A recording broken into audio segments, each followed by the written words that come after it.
So that's why things came down as quickly as they did. Sure, we would have loved to have sat down face to face, explained the whole thing, gone through it one final time, but time just didn't give us that. But with social media as it is today, it's quick.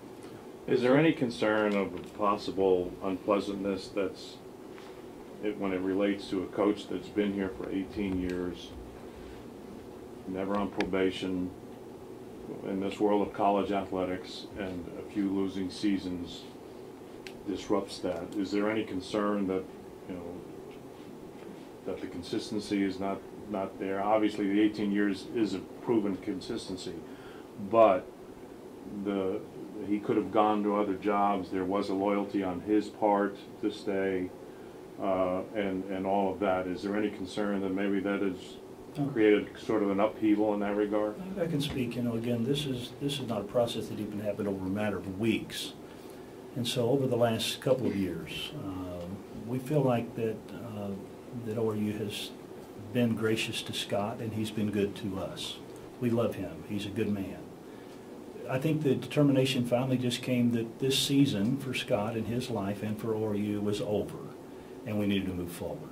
And so not easy, of course, very hard because of 18 years and all the loyalty, but ORU has also been loyal to Scott. We've been good to him through this time. Dr. Wilson, you talked about ORU having a higher standard. Yes. Is it fair to judge a coach on wins and losses when they have to play on a field that is not level when it comes to recruiting against the guys they're competing with in Division I? Obviously, our higher standard includes athletic excellence. So we believe the best way you represent God is to be a winner. Okay, and so that is part of the equation. And I might say, that's not all of this equation. There were more factors than that over time, and this was the big factor over these last couple of years. But whenever you have these other standards that other coaches don't have, you're lessening the recruiting pool for a coach, right, as compared to the people you're competing with. I mean, I've heard that. I'm not sure it's totally true. It's lessened, perhaps.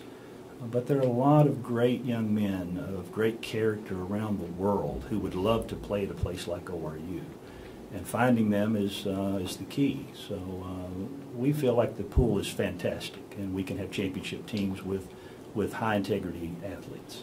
Does this university feel confident to where, from a monetary standpoint, athletically, that another coach who comes in will not be faced with having to play road games to pay the bill, so to speak? Or, I mean, that was a major concern with Scott, having to go on the road and playing, games that maybe other universities wouldn't be faced with, and not getting the total home and home situation. Does that have to continue? We'll see. There were special circumstances that caused having to go on the road to play those game guarantees. Okay, it had to do with certain things that the men's basketball program wanted and asked for, and agreed to play those games in order to get some of the things that they asked for. Depending upon the overall budget and a whole lot of other expenses that are rolled into that, we'll see where it goes.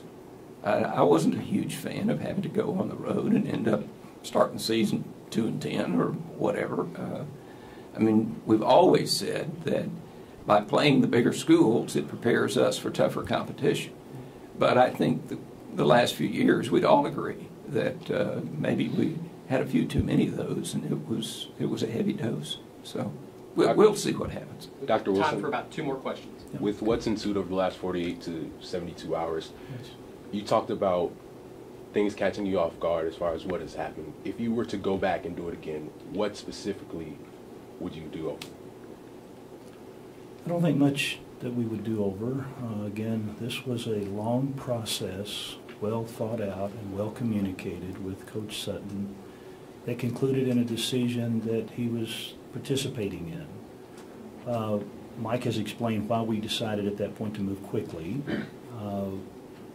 Division I college basketball coaches lose jobs across America all the time. This is not a new thing in our culture. So I think we've been surprised a little bit at some of the energy and innuendo and things that have gone on in social media. Social media is a strange world, and it takes off fast, and we're all learning how to cope with it. So I don't know that we would have done anything different. We waited to speak today. I know in the reporter's mind, you need information. We understand that. And I want to apologize to you, really, because we've left you hanging a bit, and I understand that. And yet, in our hearts, we wanted to protect Scott in every way we possibly could. We love Scott. And so when we saw the velocity that's going on in social media, we felt like it was time to speak and clear things up and really give detail that we might not have given otherwise. Dr. Wilson, will the same criteria that you use to determine whether or not a student athlete can come here and play, will that apply in the head coaching search as well? I'll speak to Mike, but absolutely, yeah, yes, absolutely, we would assume so. There's no change in that. In a nutshell, what would have saved Scott Sutton's job? Good question. You know, it's been a long process. I don't think this happened this season or last season. And I came here 4 years ago. We may have already been sort of headed this way at that time. I think, you know, I think it's just the end of a season. It shouldn't reflect bad on Scott. It's just an end of an era to a certain extent at ORU. And of course, I mean, if we had excelled and won the Summit League 3 times in a row and been to the NCAAs and all of that, that would have been a different story. But the decision wasn't made just on that factor. It was just a matter of, in looking at it for the future of the program, it was time for a change, just bottom line. Probably more people talking and reading about ORU basketball in the last 2 days, 2.5 days, than ever in the history of the program, even more than when you played for a Final Four berth out here on this field. Were you prepared for that? Did you expect the reaction to be what it's been? We knew there would be some energy, and we regret this. You know, some of the stories are a little bit off from what we think is true, and that's why we've come today. But at the same time, our program will hold up. You know, this is a good program. Mike has done a fantastic job at ORU. He's well respected in NCAA athletics and in the community. We're going to have a great team in the future. We got great returning players, and we're really excited about the future. This is a tough spot we've been in this week, but we're excited for the days ahead. So. One last thing to make sure, there's no talk of moving out of Division I. To be clear, you're staying Division I, correct? Absolutely. No, we're very committed. In fact, we love that for our players. The bigger the stage, the better, to demonstrate what whole person athletes can do. That's all the time we've got. Well, let me address one more, if you don't mind. That's good. There was talk about what they call it, the faith scorecard. Yeah, the faith scorecard. We all have a copy of it in our phones. I mean, And that's fine. We didn't fabricate it. No, but it's not the faith scorecard. Faith score. You need to understand that just like the enrollment process at ORU, not every student athlete here has to be a Christian. That's never been the criteria. It is a 4-part criteria. And we go through an evaluation, just like the Quest Whole Person interviews are conducted. And the Enrollment Management Department goes through those, and that group evaluates all of the applicants based upon academics, on social skills, and on spiritually alive. Okay? We simply have those 3 plus athletics. And in looking at your scorecard, if that's what you want to call it, it has a 10-point system.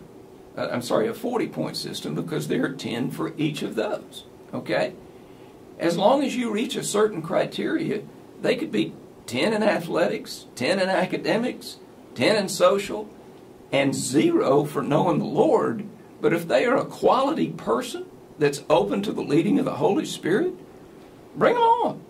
I mean, that's how we got Luke Spencer Gardner. That's how we got Evan Black. That's how we've gotten I don't know how many people, and that criteria has not changed. Now, I will say that our preference is to have every team made up primarily, and we don't have a number on anything, but we want the core group of that team as strong enough Christians that everybody knows who we are and what we're about. So the notion that we don't recruit Christians is simply wrong. It's simply wrong. Mike, have you spoken to Eddie? So, I have not since this occurred. I spoke to Eddie 2 weeks ago, maybe. I've been involved in a Bible study with Eddie over the last 6 months. Dr. Wilson, have you spoken to Eddie Sutton at all about, or the Sutton family? Have you guys talked with Scott since the situation? No, I have not at this point. I hope to, though, in the days ahead. We care for Scott. It's been a bit intense. And, of course, college presidency is not easy to get room space anyway, but we care for him, and we will speak together. And I think it will be healthy in the days ahead. We anticipate a good relationship with Scott. We're going to celebrate what he's done here for 18 years. He's been the winningest coach in ORU history. So we will celebrate that in the days ahead and find ways to do that. Mike, how many of those 40 applicants would you say, you look at and you say, I can see that? I mean, how many of those 40 would you say are qualified to even consider to coach a Division I basketball program? We're going to have trouble narrowing it down to 10. That's I've typical, got, right? well, I've got 6 to 10 that could walk in here tomorrow. I say what you mean. I say what you mean. No, I'm telling you, I've been blown away. I can go back to the days when we went through the interview process in hiring Scott. Okay, this is tenfold more quality than what we had back then. I mean, I've just been shocked at the people who really want this job, and I think that says a lot about the university. And know our ethos, yeah, and still want this job. That's important to understand. They know who we are, they know where we're going, they know the emphasis of the program, and they still want to be here, a lot of them, and really good quality people. So if you put your finger on a date on the calendar that you'd like to have a coach hired by, is it? Good, Mike, I don't know. That's Whenever we get the right one. What month is it? April. Roughly 6 weeks away from June 1st. No, I want it done by the end of this month, which I think is, 2 weeks, roughly? 2 weeks? Yeah. Yeah. But it's a very impressive group, and to talk to Dr. Wilson's point, I've had conversations with 3 or 4 that I'm pretty sure will be in that final group. And I've explained to them to the T, the scorecard, if you want to call it the scorecard, what we're expecting of them as leadership of our young men, and to a T. I'm all in. I'm all in. When can we talk? I mean, when I was a kid in Texas, I knew about ORU basketball before I even knew what ORU meant. You know what I mean? Yeah. So, now the first time you've had to hire a coach since '99, and the first time you will have promoted somebody or hired somebody from outside of the program, presumably, unless Rodney. That's right. Yes. In a long time. Right. So, I mean, you would agree this is a massively, considering you're in a little bit of a fragile state right now, it's a massively important hire. I wouldn't go to the fragile point, but I would say this is a very important hire, Bill. There's no question about that. I mean, the future of athletics, which many times rides on the success of men's basketball, rides on this hire. There's no question. I mean, with all due respect to your baseball, which is awesome, your baseball team program is fantastic. Say that again. Say that part. Your baseball. I like that. It's awesome. It's undeniable, and it's been that way through 3 coaches now, which is impressive. But wouldn't you agree that kind of the front porch for ORU in regard to public perception? Absolutely. A lot of people's men's basketball. Absolutely, Bill. Absolutely. We've always known that. Yes. Thank you. Thanks, everybody. Thank you for being Thank you, here. gentlemen. Ladies.